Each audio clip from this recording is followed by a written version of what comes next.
നമ്മൾ ഉണ്ടാക്കാൻ പോകുന്നത് ഉലുവലേഹ്യമാണ്. അതിനായി തലേദിവസം കുതിർത്ത് വെച്ച ഉലുവ എടുക്കുക. പിന്നെ വേണ്ടത് പനഞ്ചക്കര, നെയ്യ്, മഞ്ഞൾപ്പൊടി, കുരുമുളക് പൊടി, നല്ല ജീരകം, ഉപ്പ് എന്നിവയാണ്. അടുത്തതായി ഒരു കുക്കറിൽ നേരത്തെ എടുത്ത് വെച്ച ഉലുവ ഇടുക.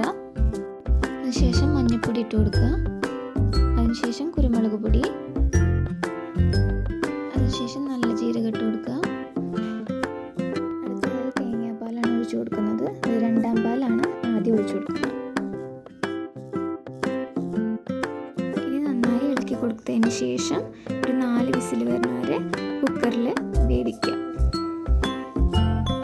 അടുത്തതായി മറ്റൊരു പാത്രത്തിൽ പനശർക്കര ഉരുക്കാൻ വയ്ക്കുക.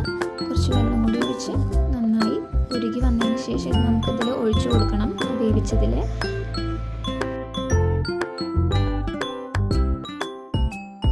അടുത്തതായി മിക്സിയുടെ ജാറിലോട്ട് ഈ വേവിച്ച് വെച്ച ഉലുവ ഇടുക. എന്നിട്ട് അത് നന്നായി അരച്ചെടുക്കണം. ഇപ്പോൾ നന്നായി ഒരുവിധം അരഞ്ഞിട്ടുണ്ട്. ഇനി മറ്റൊരു പാൻ എടുക്കുക. അത് ചൂടായി വന്നതിന് ശേഷം അതിലേക്ക് നെയ്യ് ഒഴിച്ചു കൊടുക്കുക.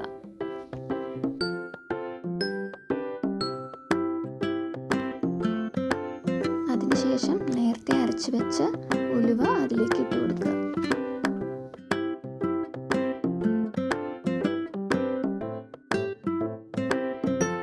ഇനി അതിലേക്ക് നേരത്തെ ഉരുക്കി വെച്ച പനഞ്ചക്കര ഒഴിച്ചു കൊടുക്കുക. ഇനി ഇത് നന്നായി ഇളക്കി കൊടുക്കണം. നടുവേദനയ്ക്കും പുറംവേദനയ്ക്കും ഉലുവലേഹ്യം കഴിക്കുന്നത് വളരെ നല്ലതാണ്. ഇനി ഇതൊന്നുകൂടെ നന്നായി ഇളക്കി കൊടുത്തതിന് ശേഷം ഇതിലേക്ക് 1ാം പാലാണ് ഒഴിച്ചു കൊടുക്കുന്നത്.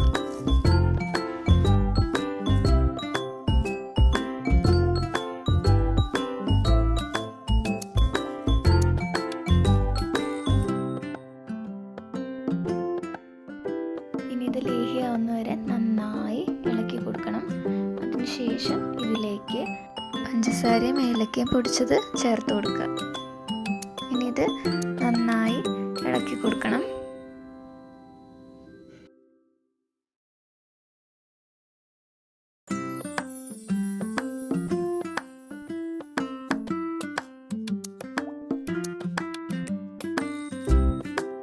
നമ്മുടെ ഉലുവലേഹ്യം ഇവിടെ റെഡി ആയിട്ടുണ്ട്. എല്ലാവരും വീട്ടിൽ ട്രൈ ചെയ്ത് നോക്കുക. നടുവേദനയ്ക്കും പുറവേദനയ്ക്കും ഒക്കെ വളരെ നല്ലതാണ്.